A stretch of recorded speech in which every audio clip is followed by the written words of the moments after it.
the fourth instalment of the Beginner's Guide to Renovating. Now, if you've been watching the previous weeks, you may remember me as the town planner that Matt here interviewed in week number 2. This week, it's Matt's turn. He's in the hot seat and he's asked me if I would do the honours and do the interviewing today. So, what are we going to talk about? Well, in week 1, we covered off the finance and the budgeting considerations. Week number 2, it was the town planning requirements. Week number 3, the certification or the building rules and requirements. Week number 4, this week we're going to bring it all together. So this week we're kind of going to get a bit of an insight into the architect's mind. We're going to get a sneak peek behind the curtain. We're going to see what goes through a designer's mind when they get lumped with all of that information. What considerations do they look at? All of that sort of juicy stuff. And I have to say, I personally am super excited because I think you're actually going to give us some gems of information. Some things that in hindsight are probably going to be really obvious, but at the time we're going to sit there and go, oh my goodness, I would not have thought of that. So before we dive in though, I want to kind of break the ice a little bit. Give the audience, that's a nervous laugh, isn't it? Breaking the ice. You're like, oh no, what's she going to do to me? I want to kind of give the audience a bit of an insight into who you are.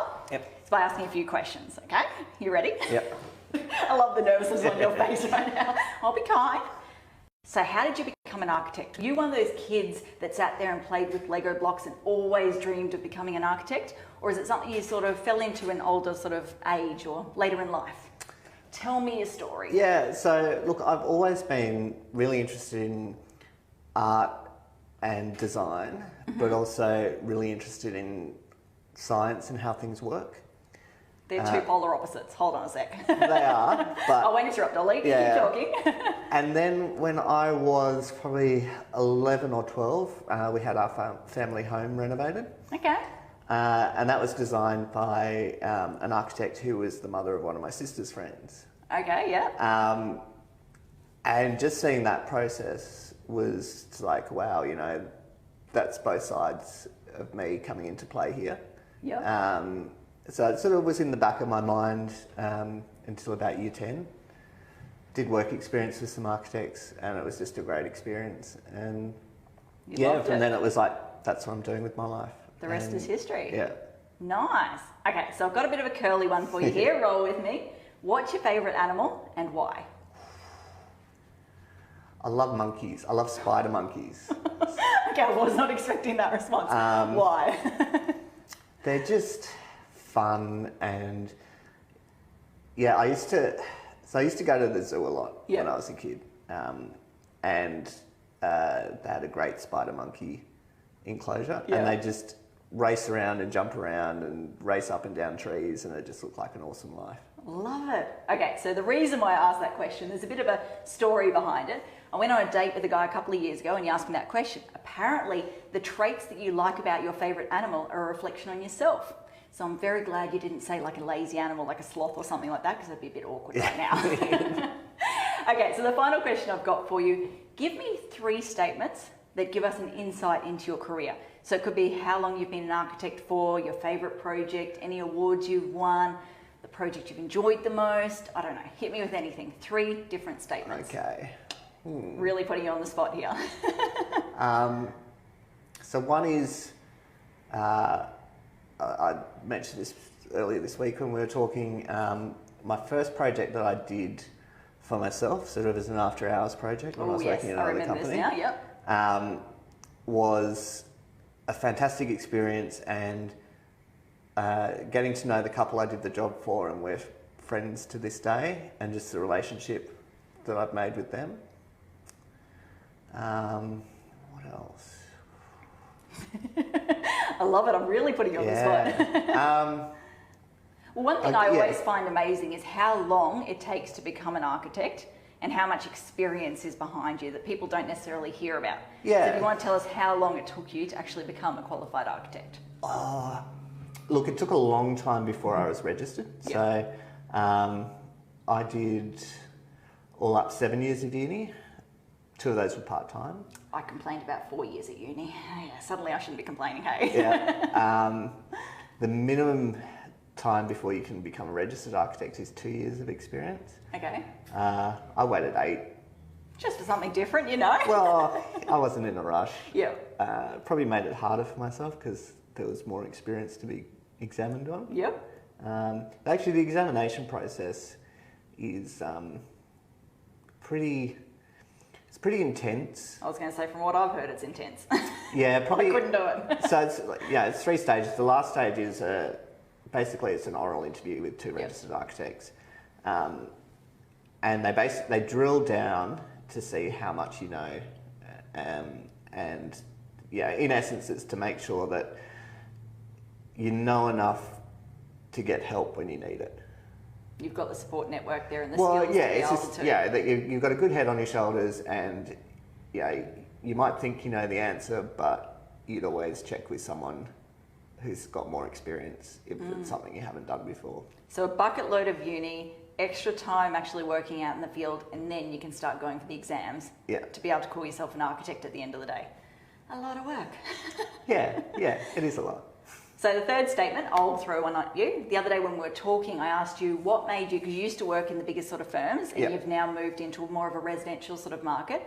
What drove that change? Because I loved your answer. I'd love for these guys to hear that. That was what I was going to bring up. So I spent probably 15 years of my life working in larger commercial firms, and most of the projects were working for corporations, and big entities like universities, airports, things like that.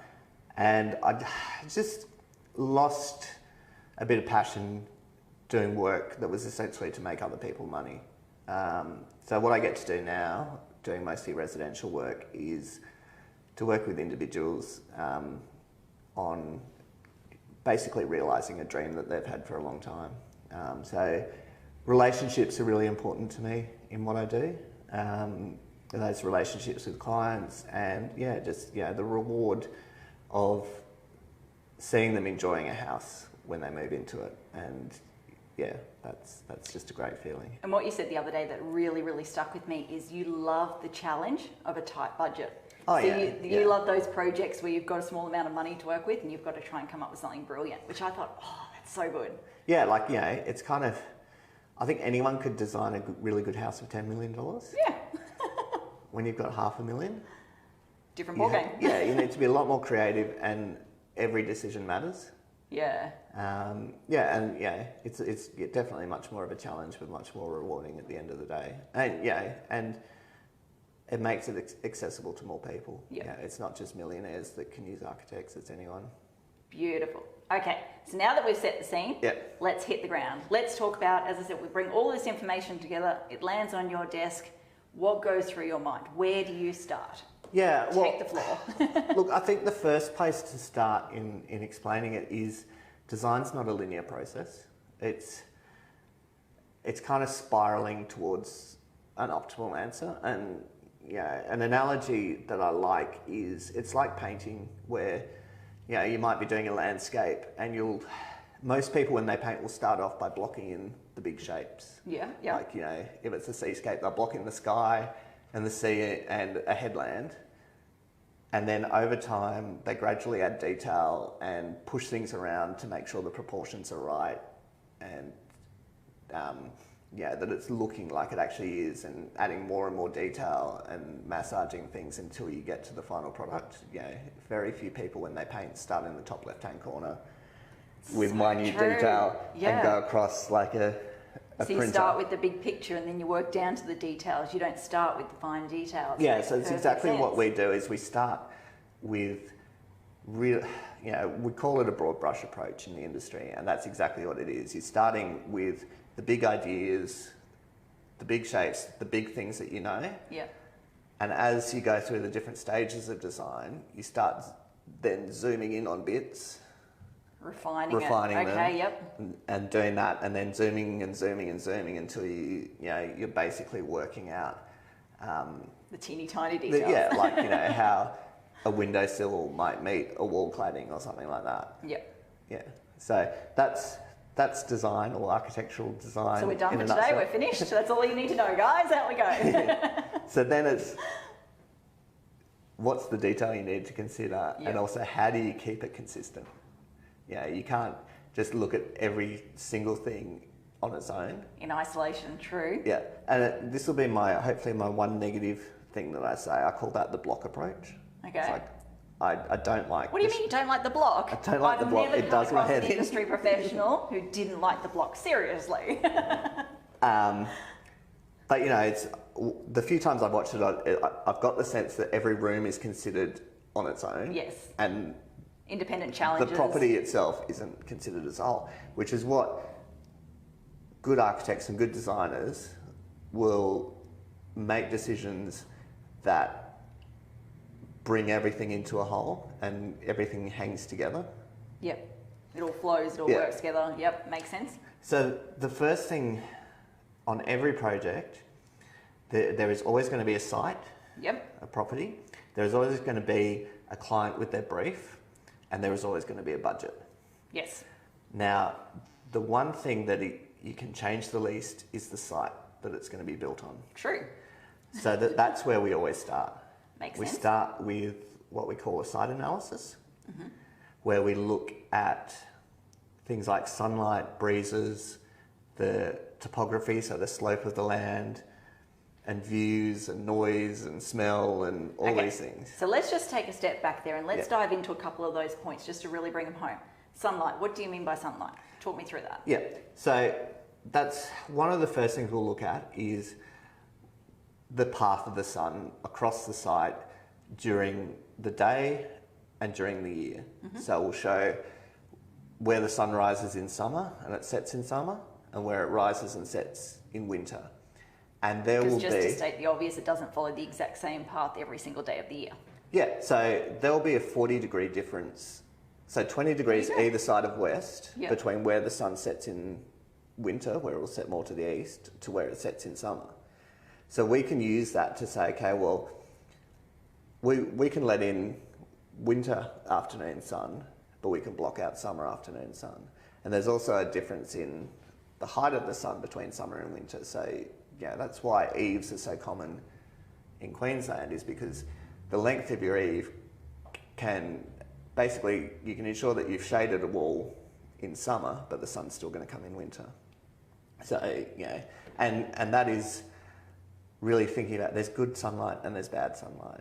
Okay. Yeah, there's we all know that the western sun in summer is hot and harsh and we don't want it. It's aggressive, yep. Yeah. Okay, so you don't want that beaming through your windows into your living spaces. Makes sense. What we do know is that northeasterly sun is generally much less aggressive, much more pleasant. It's good for things like breakfast nooks or kitchens or spaces that you use more in the early hours of the morning. morning. Okay, that makes sense. Yeah. And again, I think this is going to come up time and time again in our conversation tonight. There'll be moments where it's so obvious to you, and when you say it to me, I'll be like, oh yeah, of course. And that's one of those ones. Of course, you want the morning sun when you're having your breakfast, you want to be warmed up. Oh, there you go. Yeah, so it's a big thing so we map that out, and then we start to get an indication in our heads about, well, when are good times to use parts of the site, what are good functions to put in different parts of the site. So I'd to respond imagine to the sun. You'd naturally want to put garage walls or solid walls, laundry walls, things like that to block out that westerly harsh sun. Yeah, so we can do a lot of shielding to the western sun. Yep. A good thing about Brisbane as well is you can use sort of a northern aspect in winter to get some nice warming sun. Okay. But you could actually move around your house a bit and have, you could have two decks. You could have a summer deck and a winter deck. You could have a summer deck on the southern side that's always going to be shaded, and a winter deck on the northern side that's going to be nice and warm. And you can use them at different times of the year. You know, northern deck would be really nice to have a coffee in the morning in winter and solar power yourself. A southern deck would be great for a family lunch in summer. Beautiful. So things like that. Love it. And similarly with breezes as well. Like, it's important to know where the breezes come from, what they're like. So the southeasterlies are the nice afternoon cooling breezes in summer. Okay, yeah. Southwesterlies are the cold, harsh winds in winter that I can chill in my spine thinking about it, yep.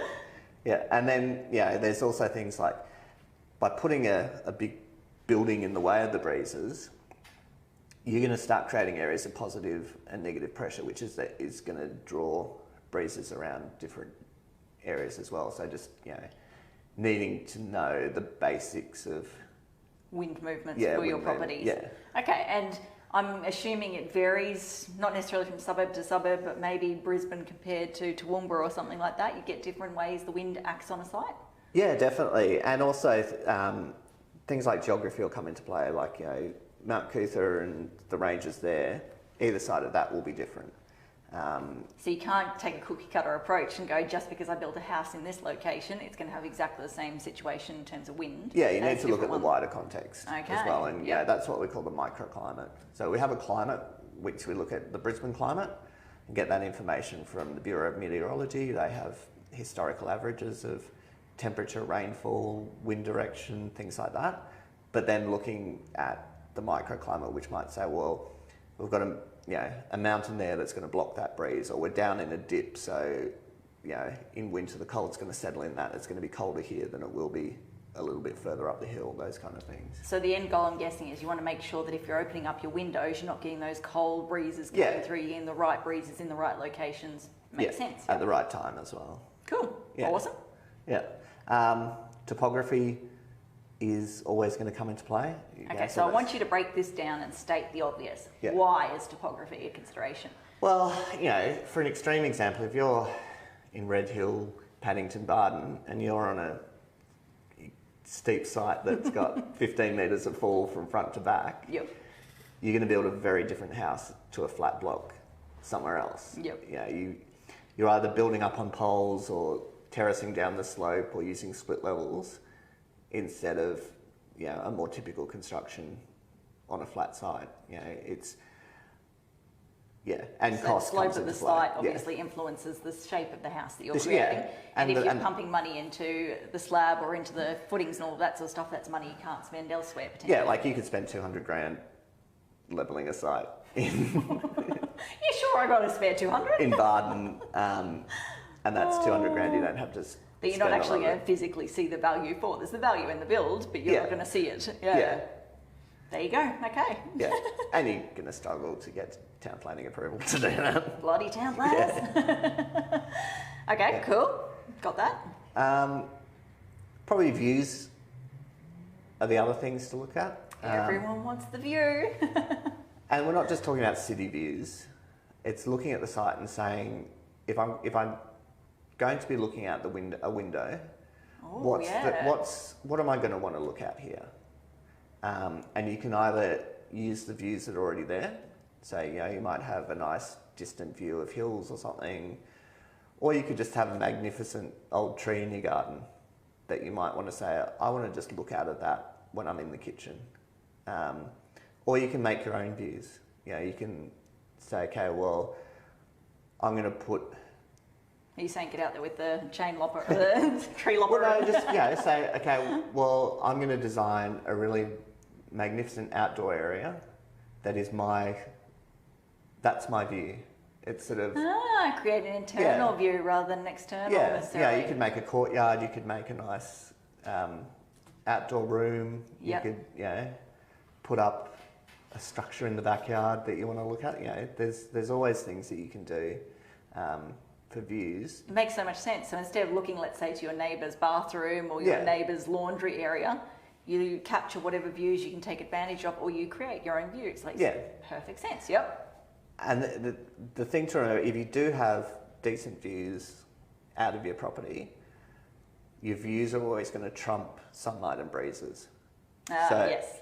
You can manage the sunlight, you can manage the breezes, but if you don't look out at a view, in my opinion, you're wasting an opportunity. And I'm just going to make a side comment here, talking about the town planning side of things. You also need to consider what the neighbours can lawfully do. Because we get phone calls all the time where people are sitting there going, oh my God, there's this 2-story unit complex, or there's a 3-story unit complex, or there's a 2-story house, or whatever, popping up next door. They're blocking our views. How on earth can they do that? Yeah. And you sit there and go, well, it's kind of their right. Like, didn't you think of that when you purchased the property? So yes, make sure you look into that stuff. Yeah, and that's another thing that's important in this site analysis process is looking at what your neighbours are doing or have done, look at the zoning around you, look how your neighbours are built. So, if they've got a deck right next to where you want to put a master bedroom, that's probably not the greatest idea for noise and overlooking and things like that. So when they're having parties or weekend things, you don't want to be laying in bed trying to get to sleep, listening to the music. Yeah. Makes sense again, yep. Yeah. So that's sort of, in a nutshell, some of the things we consider in the site analysis, and we generally put that together in a single diagram. Yep. That has a whole lot of symbols and things that basically summarise all of this, and it gives us sort of an envelope that we think is good to build in and a guide to what kind of uses will be good. Okay, so it's like a visual representational guide. You look at it, it instantly makes perfect sense to you. You go, okay, here's where I've got to stay clear of, here's where I can go towards. Okay, cool. Yeah. So what's next? What's next? Usually after this, so I probably should have said this at the beginning. Let's rewind. a lot of this is common to all architects and designers, and then some of it is just me. Yep. And some stuff is done consciously and some stuff is done subconsciously. And I think there's a bucket load of stuff that you as a professional would do subconsciously. You would walk onto site and just go, okay, we can't go there, and you won't actually analyse why you can't. But if you push to, you'll go, oh, well, clearly you've got privacy impacts from your neighbours, you've got a view over here. Yeah. Yeah, and a lot of it's intuitive, and I've been doing this for 20 years now, so it's very different to when I first started. Oh, yeah. Where, I would go through every single step and I still remember the first time I learned to drive, or I actually got my license and went out driving. I was watching, or was conscious of every single move. It's like, okay, put it into gear, indicator on, and now you just get in the car and drive. And I'm imagining it's the same thing for you. It's just instinctive these days. Yeah. So this next one, the bubble diagram, is something that I don't always do. Okay. Depends on the complexity of the project. But what it is literally as it sounds. You draw bubbles for each of the rooms of the house. Okay. And you put them next to each other. Yeah. And the reason we do this, first is another jargon thing, what we call capturing the brief. Fancy. So we have a brief from our clients, which is basically we want this number and types of rooms. Okay, so here's a side question for you. Do you ever get involved in that discussion with the clients? Do you ever say to them, look, I know you want 5 bedrooms, but do you realise the market only needs 4, or do you realise the market wants 6, or do you ever get involved in that discussion, or do you just take whatever they say and go with it? We'll discuss a lot of things like that, especially depending on the budget. Like if someone comes to us and said, I want a 6-bedroom house with 5 living rooms and 27 toilets, but I only want to spend... Everyone wants that, right? 300,000. Imagine cleaning that thing. Oh. Yeah, our first thing would say, well, you just can't do that for that budget. If your budget's firm, this is what you can afford. Other things are, we look at the area and say, look, if you're looking at reselling this in 5 years' time, you either don't have enough bedrooms, or you've got too many bedrooms, that kind of thing, or maybe you don't need a massive media room. Maybe it can be a bedroom size one that can be converted, and so you could use it as a media room, but then you can sell it as a 5-bedroom house instead of a 4-bedroom house. So I'm guessing a lot of it comes down to what their brief is. If they sit there and say it's for our forever home, then you go, cool, whatever you want, as long as your budget covers it, go for it. Whereas if they're saying our sole purpose is to flip this project, that's when those market considerations would start to come in. Yeah, and that's why it's really important to know the why as well as the what. Yep. So, it's all well and good to get a list of rooms and the sizes that they want, but we also need to know why they want them. Because then, we either might be able to suggest alternatives, or we design them slightly different to, someone that wanted, a guest bedroom because their elderly mother comes and stays for 6 months of the year. That would be designed differently than someone that's going to use it as a home office but wants to be able to sell the house with a guest bedroom in the future, that kind of thing. Makes sense. Yeah. Yep. So that's sort of the capturing of the brief is we can then, the bubble diagram gives us a visual representation of the brief, but it also helps us to define the relationships between spaces. So what's really important for us to sort out at this stage is the adjacency of spaces to each other. So what's next to each other, what functions together. It's obvious that a walk-in pantry and a kitchen need to be next to each other, and a kitchen ideally is near a dining room. So you're not walking your plates of food all the way to the other end of the house, Yeah, so things that we want to want to be together are together, but also things that we want to separate. Okay. So, you know, Give me some examples there. I'm curious. So some people really want a master bedroom suite that's completely separated from the smaller bedrooms or the kids' bedrooms because they just want quiet. For others, it's really important to be close to them, and that obviously depends on your family and ages of kids and things like that. You know, most people don't want a toilet that opens directly into a living space. Yes. And things like that. So it's just... It's not exactly the best view to be sitting there watching TV, look sideways, you go, oh, there's the toilet, nice. Especially if you live with people that never close yes. toilet doors. And then visual connection is really important. So what other rooms can you see from that room? I'm just envisaging right now, you walk into my house, I've got an old Queenslander, a renovator, you walk in, the first thing you see is the toilet added on at the back now. Yeah. That's going to jump out at me every time I walk in now, thanks for that. It's a pleasure. Yeah. But one thing that I always keep in mind, especially with families, is making sure that you can see the pool 100% from the kitchen. And just so that you know that your kids can be swimming and there's nowhere that they can be obscured that, something terrible might happen. So true, so you can multitask. You can be in the kitchen preparing dinner or whatever while the kids are playing in the pool and you can still see both. Okay, yep. But also, a visual connection to the outside is really good as well, to your outdoor area. It draws people out. Because we do live in a subtropical sort of climate. We like to be outdoors here in Queensland. Yeah. Okay. And then the connection between levels on the house. So in a 2-story house, how the stairs connect, where they start and finish, are they a feature,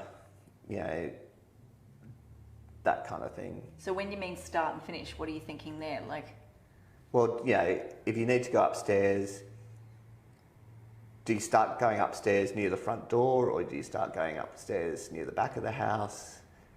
That can affect the privacy of upstairs as well. Okay, yeah. Yeah. So where you sort of enter and exit from the levels, those points. And then being able to see from one level to another is always nice as well. Yep. So that's where voids can come in handy, or just using the stair as a way of visual connectedness. Connectedness, I like it. Awesome. Yeah, so once we've got that sort of bubble diagram, then we get into probably where we start thinking about design as design, and that's where we get into what we call a concept. So everything before now is kind of like prep work, the design stuff. Yeah, okay. It's research and research and prep. Yep. So the concept design, what we're thinking about here are the big forms, sort of the overall spaces, the overall external look of the house, the quality of the spaces, so that sort of has to do with proportions and size and things like that. But we're also looking to maximise opportunities that come up. Okay. So a lot of that happens is we start to put rooms together and we think, well, actually there's this bit of space here that's not being used at the moment, what can we use it for? That's probably the best example. Yeah, so then saying, okay, there's an opportunity here to do something different, there's an opportunity here to do something special. And then can you give an example of where you might have a space like that which you've suddenly used for some purpose? Yeah, so a lot of the time we find it on the second floor, around the stairs. There might be some extra space there that we can turn into a little study. Study nooks, they're all the rage right now, especially everyone working from home. Yep. Yeah, or even like putting a window seat in a bedroom or something. Yeah, things like that. Okay. Yeah. Makes sense. Cool. And so another thing that for me and for a lot of people that I've worked with at different places over the years, what we try and do at this point is to come up with what's the big idea for this project. It's sort of an overarching concept or rationale for it. It could be something as simple as saying, with this house we are going to do an interpretation of a modern Queenslander. Or it could be, you know, we're going to do a pavilion house with, you know, separated pavilions. So it's kind of like a guiding theme, something that you come back to every time you need to make a decision going forward. Yeah, it's an internal logic for the design that then every decision you make, you can say, well, how does this mesh with our overall concept? Okay, yeah. Yeah. So that's basically that. And then the big thing in the concept design is creating the 3D spaces of the house. So I said before, proportion is really important, and that comes a lot from the relationship of the ceiling height to the size of the room.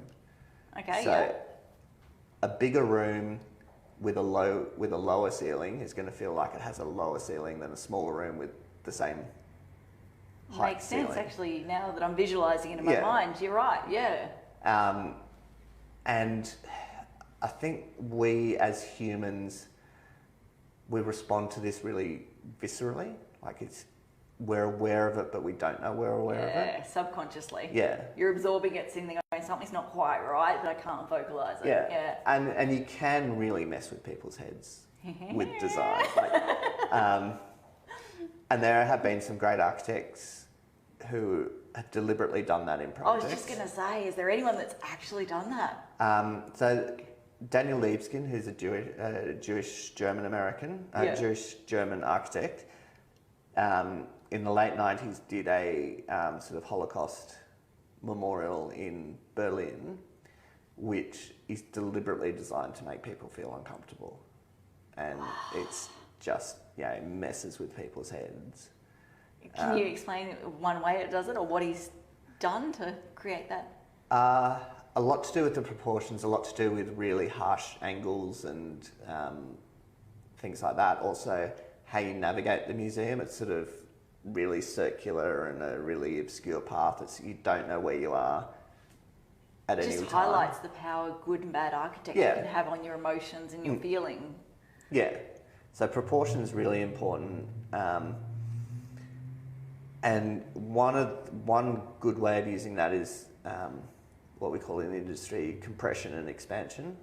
Okay, yeah. So it works really well transitioning between spaces. So if you come through a low space out into a higher space, you feel that constriction and then a sense of relief. Yep. When you get out into the bigger space. Walking through a narrow sort of hallway, particularly if, let's say, you've got a pre-1911 house which has the roof dropping down at the back, and then you get back up to the modern extension. I'm feeling that, yeah. Yeah, and could be used really well in those renovations to Old Queenslanders, because the core of the house will have fantastic high ceilings. Yep. That's one of the things I love about Queensland, nice high ceilings. And a lot of what we like to do, adding to those buildings so that we don't impact on the existing structure too much, is to have a minimal connection to the existing house. So it might be a hallway and the stairway. So you're creating essentially like a pod addition to the back that's linked by a hallway. Yeah, linked. It's sort of a metre deep connection. It's almost like an airlock from the old to the new. And if you have that at the minimal height, it gives you a very obvious sense that you're going from old to new. You're transitioning and things, and that sort of idea of making it obvious that the new is the new and the old is the old. So it's giving respect and honour to the original architecture, and then providing a new thing that's of its time. Okay, so I'm going to put you on the spot here. Controversial question. What's your position on extensions to Old Queenslanders? Should you make them, or heritage buildings, should you make them totally contrasting, or use different materials, different roof forms, all of that sort of stuff? Should you mould it in so it's a perfect seamless extension, or should you do something in the middle which half moulds it but you can still read the differences? Yeah. What's your personal opinion? Because so my personal, different. And I'll say it's my personal opinion. I have done all different types, and my philosophy is always give the client the house that they want, not the house that I want. But if it was me, it would be a completely modern addition. And I think that things I would prefer for myself to have something of its time, and have that sort of history of the house be visible. Yeah. not to try and hide the fact that it's been extended over time. Interesting. There you go.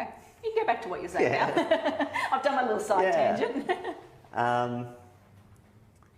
Another really important thing in the concept design is how do you turn corners? So Well, it's pretty easy. You just, no, I'm kidding.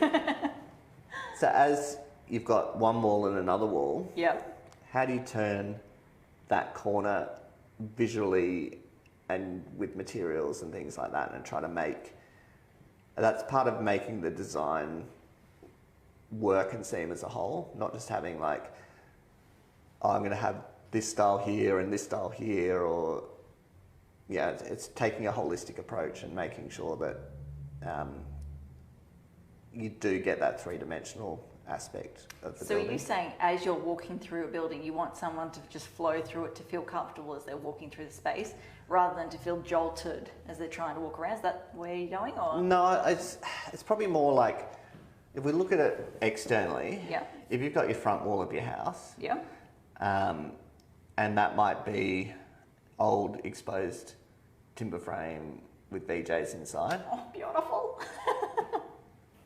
And then inside of your house, if that's just weatherboard, it looks very different than if you continue that exposed timber and VJ around there. The house looks less like an object and looks more like surfaces stacked next to each other. Yeah. If that makes sense. It does, actually, surprisingly.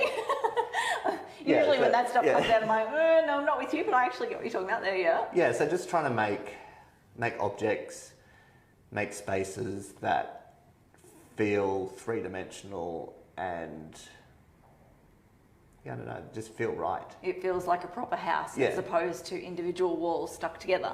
Okay, Yeah, so I suppose it's like the difference between a sculpture and a collage. Kind of thing. So I guess it comes back to what you were saying before about you need to walk into these spaces, or you need to see these buildings and just feel like it feels right. Feel. You get what I'm saying? It needs to feel right. You don't want your subconscious jarring you and going, well, something's not right here, something's not working for me. Yeah. And little details like the join marks and the corners and that sort of stuff are key, are vital in that process. Yeah, definitely. Okay, cool. And then another thing that's really important for me at this stage... I've just realised now, every time I drive down the street and I see this house has got two separate materials, that's going to go in my mind. I'm going to be like, now I know why it looks wrong. Yeah. Suddenly going to have a new appreciation. I've cursed you now. Yeah, thanks. So another thing that's really important to me is entry to houses. Oh, okay, talk to me. So, more industry jargon, entry sequences. Okay. So we're looking at how do I enter the house and move through the house here? And it's going to be different for different people coming to the house. So the owner is probably going to drive into a garage and then come into the house that way. Yep. Now, we see a lot of cool these days, and I love it, is having that sort of mudroom between the garage. The dumping ground. Yeah. Especially if you've got kids at school, it's a great place. They can just dump their bags, dump their dirty clothes, especially if you put the laundry next to the mudroom. So logical. Get rid of all that stuff. They can just take their lunch boxes into the kitchen, which is hopefully nearby because, you might have groceries or other things. It makes sense. You don't want to be lugging the groceries from one side of the house to the other side of the house, or down a set of stairs from the garage or carport. Okay. And then you don't get that trail of after school kids mess through the house. But someone coming to visit you has a really different entry sequence. Yeah, you don't want them seeing any of that stuff. No. And what I really like, which I will change, I won't do in every project, is when someone comes to the front door to be able to see through the house to the backyard. Okay. And have that drawer, especially because the living spaces are probably going to be close to the backyard and, a deck and things like that. Yeah. So I think it really draws people to the heart of the house. And it's another visual connection thing. Yeah. But entry sequences can start at the front fence. What does your gate look like? What is your, you might have a nice little gatehouse or something like that. And what's your path like? to the house? Is it, is it a straight shot, or do you wind around? Those kind of things you can start to take into consideration, and the landscape comes into play as well. That's crazy. So much stuff that's affecting you subconsciously before you even step into the house. Yeah. And also, it's very, very different to step up to a house than it is to step down to a house. I've been told that before, and it blew my mind when I first heard it. Someone said, no, you've got to actually raise that, if you can, raise the house up above street level, because you don't want to walk down into a house. You want the grandeur of walking up into a house. Yeah, it is that feeling. You just brought back that memory. Of stepping up, and we consciously respond to elevated things as being more important and more attractive, more prestigious, and obviously there's going to be sites that you can't do that. You can't do it all the time, no. But even if you step down and then one step up into the house, that's going to start to achieve that feeling than just going down, down, down, down, down, down, down. So growing up as a kid, we had a house in Taringa, and it was, you stepped down about 3 steps, walked across a metre, and then up 2 steps. And now I'm looking at it with different eyes. I'm seeing going, now, it wasn't just randomness, it was logical, thought out. Wow, there you go. Yeah. But small things that excite me. Having said that about the view through the house to the back, some people don't like that. And why wouldn't they like that? Is there any particular reason you can think of? For some people, they don't want their house to be on display. Yeah, that makes sense. Okay. They want to have some sense of privacy. So in that case, having some kind of little entry hall or entry space that's enough room to have a piece of furniture in, to greet someone. And it's a stopping point instead of which again is very different than if you've got that long space to the back. You kind of say hi and start walking, whereas if you've got that little foyer or whatever, you have a bit of a conversation in that space, and then you say, "Oh, come on in." Yeah. So they're all different experiences, and they're all different feelings. And I'm thinking that through now, because again, going back to, I grew up in a Queensland, you always had the front door open because it was safe back then. I'm not that old, but it was safe back then. And I naturally like doors being open, being able to see right through the big backyard, because it brings back those old emotions and the grandeur of a Queenslander. Yeah. And you had everyone through the house to the back areas. Yeah. Now I'm understanding why I'm It's also great for drawn to that ventilation as well. Yes, So you so get true. the breezes through the whole house. So I guess the question is, do you like the idea of people coming through your house, or do you want the privacy? Yeah. And that's going to dictate whether you have a flowing entry hallway or whether you make that private sort of space. Yeah, yeah. Nice, love it. So that's just a couple every of things. time, sorry, I'm just thinking, every time I walk into someone's house now, if I see like a private little foyer, I'm going to be like, you don't like people, you're trying to be private. I'm going to analyse things in a totally different way now. So that's just a couple of things that we consider in the concept design. Yep. So I know that we're getting down on time here. Yep. So our next stage is the schematic design, and what we're doing here is we're developing that big idea that we've come up with in the concept. Yep. Which we've done kind of by synthesizing the brief and the site and the design and distilled it into an idea that we can hang all our decisions off. Yep. So we're developing that into an actual building. So we're that's where we're starting to look at, and I'll just make sure that I don't forget anything. So then we're starting to look at materials and windows and doors, the roof, the building levels, what work needs to be done to the site, what the roof form is, what the structure is going to be like, those kind of things. Okay, yep. Yeah. So I'll just keep talking into it. Yep. So 3 big things for me in this stage. One is materials.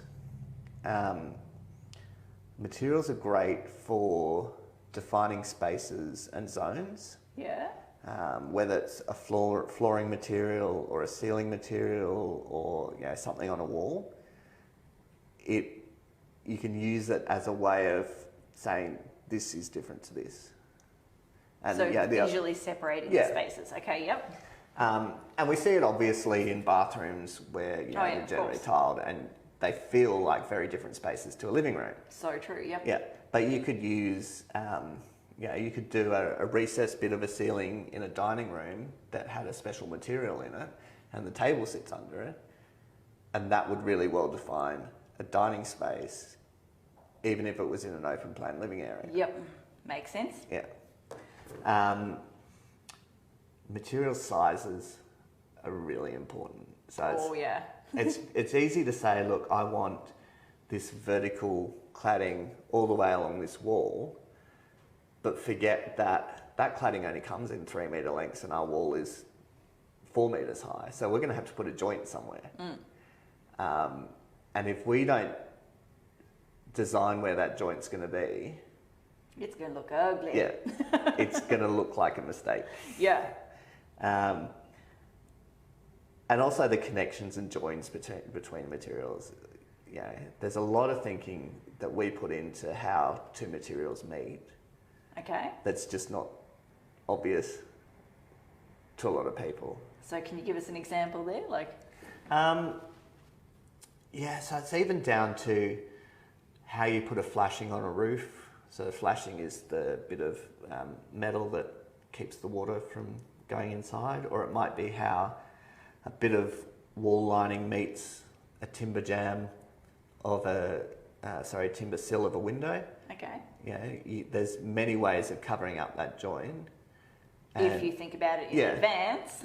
Yeah, and then we need to pre-plan what that's going to be. And again, a lot of that decision will come back to what the big idea is. So if we're trying to do a modern interpretation of a Queenslander, we're going to do a very different join than if we were trying to do a Japanese style.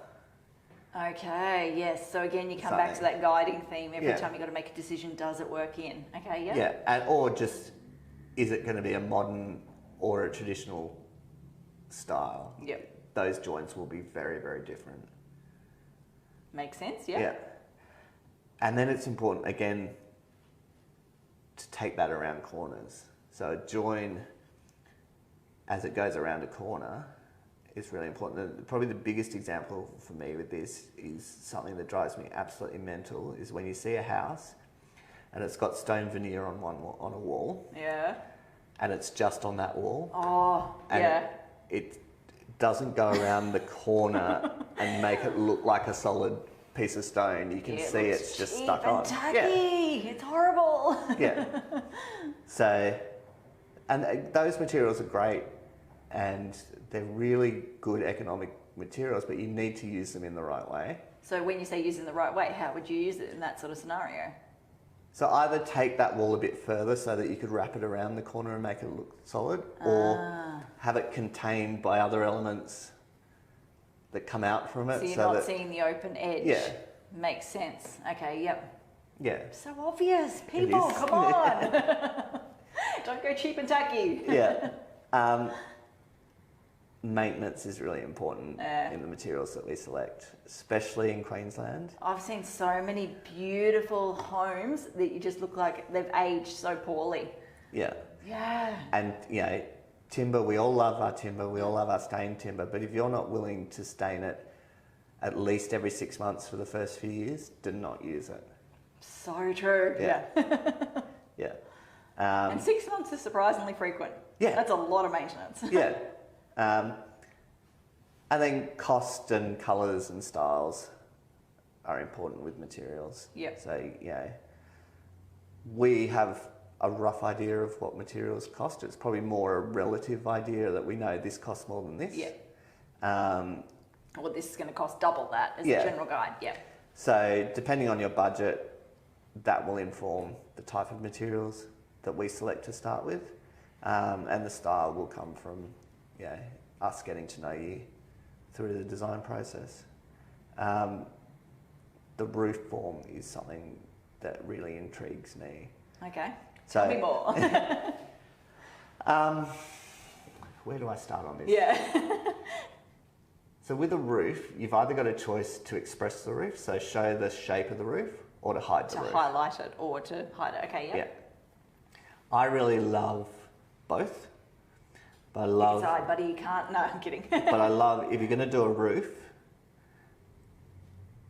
just go to town. Like if you're going to do an express roof, make it obvious. Don't be subtle? Yeah. Yeah, okay. Yeah, if you're going to do a gable roof, do a nice steep pitch. Don't do it like a little half-assed sort of, yeah. And that there is a very externally a huge difference between an express roof, which feels more like being under a tent kind of thing, especially if you're raking your ceiling underneath it. So it's sort of that idea that the roof is the sheltering structure and the walls are just sitting underneath that. Okay. It's very different to if you're hiding the roof with parapets, where the house becomes all about the walls. Ah, interesting. So that's,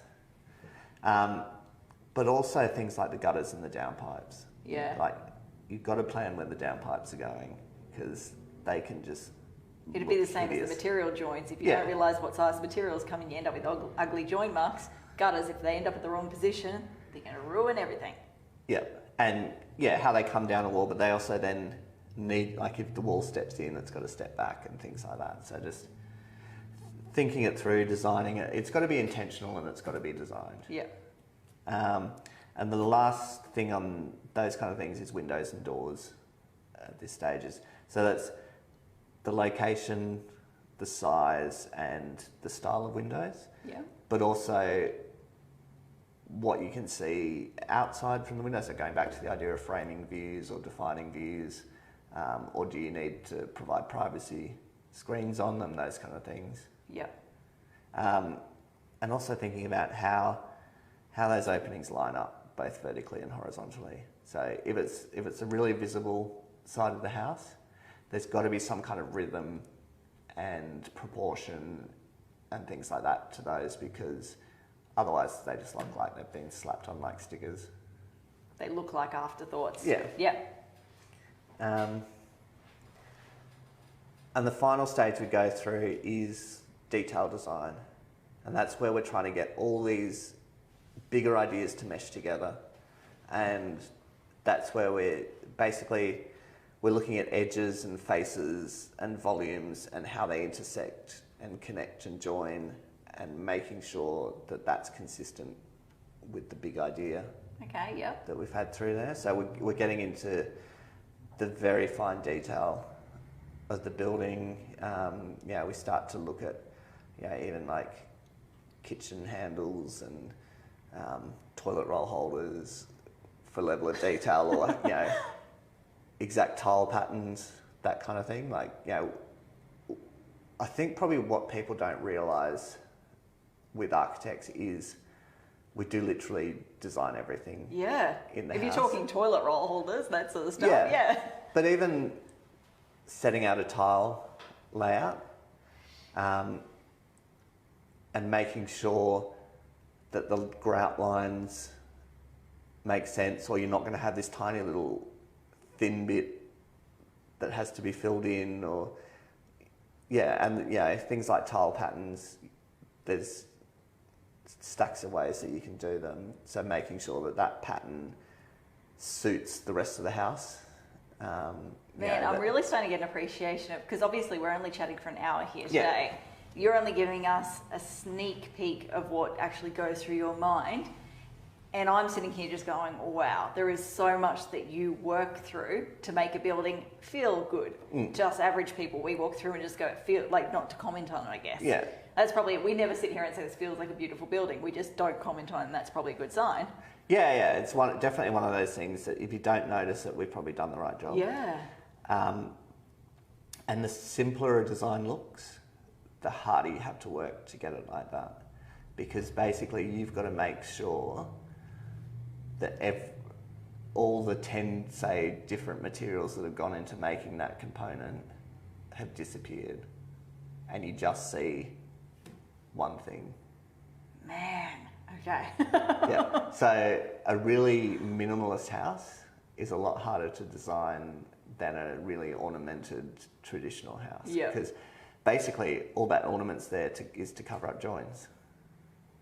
It makes. I remember watching a Grand Designs episode a couple of weeks ago. It was an old rehashed one, and that's exactly what they said. The amount of effort that needs to be put into making sure the corners on each of the tables and everything just flow and you don't see the join marks is ridiculous. Yeah, and even just getting a flush floor finish from inside to outside, you think, that should be easy. It's just the same level. Exactly. But you've got to make sure that the water doesn't come in from outside, or Yeah. termites and things like that. So it's a lot harder to do that than to have a typical Because you can't just have that normal step threshold. Yeah. Oh, yeah. Suddenly it's a new level of appreciation, you're right. Yeah. So another way I describe my job is bashing square pegs into round holes. Yep. So it's basically taking all these requirements and making them fit. The site, the brief, the budget, everything. Yeah. And then there's all the consultants. So we haven't even touched on the structural requirements, the services. And just quickly, one thing that always can just add headache to a project is getting your air conditioning from your roof in a 2-story building to your lower floor, and making sure you have those ducts that can take the air down and that they're hidden away, and you don't end up with this square intrusion. How on earth do you do, like with the Queenslander, when the walls are really thin? How do you make that happen? Do you end up with ugly things on the outside of the building, or? We hide them a lot in things like wardrobes, makes bathrooms, sense. Laundries, those kind of things. Yeah, spaces you don't see. Yeah, but again, it has to be intentional, and it has to be designed, and it has to be a decision that's made early on. Yeah. Rather than an afterthought. Far out. Do you ever walk into a building or get a brief that you go, I just can't do this, this is too hard? Or is there always a way to make something work? Have you ever been stumped before? I've been stumped before, but that's... You're human. That's when you talk to other people. Yeah, true. And that's the great thing about design is, even if you work as a solo architect somewhere, we have an industry, and you're going to have worked with people in the past, you're going to have gone to uni with people, and everyone will be willing to talk about a design with you.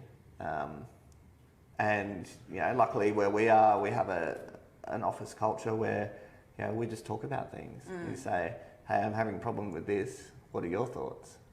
So there's always a solution, and it's just finding the best solution that meets the priorities of the project. Makes perfect sense. Yeah. Okay, so we're getting close to the end of the hour. Is there any last points you want to squeeze in before we finish up? I think I've probably spoken as much as I can without peeling another layer. Yeah, without opening another can of worms and going for another hour. Yeah, we could get into architectural philosophy and theory, and we could get academic, but no, I think that's enough for people to digest. Yeah, for me, there's probably been a few key things that have jumped out at me, which, like I said at the beginning, they're things that are now so obvious in hindsight, but I would never have pondered. Creating your own outlook or your own views. When I think of views, I think of capturing hills, trees, all that sort of stuff. I never ever actually considered that you could create your own view space. The idea of sequences of entries. So you have let's say a messy entry for your own day-to-day use, directly connecting your parking structure to your mud space, to your laundry, etc., which is different to your public entry, which you can make a more emotional type of experience. You can add things like the gatehouses, the windy paths, all of that sort of stuff to create that emotion, I guess. There's the entries going down, but then having that step up. The private foyer, but leading through, there's so much stuff there.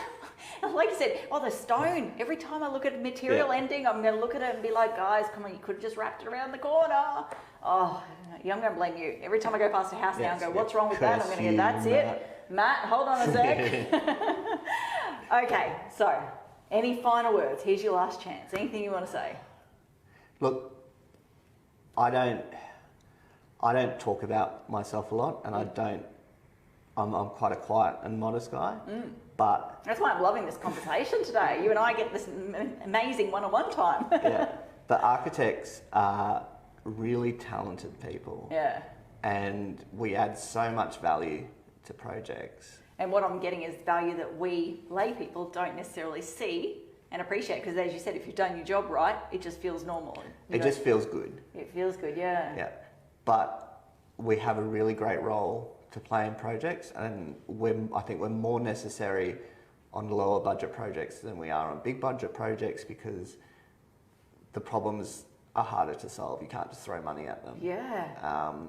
So look, I'd say anyone that's looking at investing hundreds of thousands of dollars into a project, please get it designed properly. Please, the investment of money is worth it, because you could spend $500,000 and get an absolutely crap result, or you could get an absolutely amazing result, and it's going to come down to it's the same amount of money, but if you spend more on the design, you're going to get a much better result. Amazing, amazing.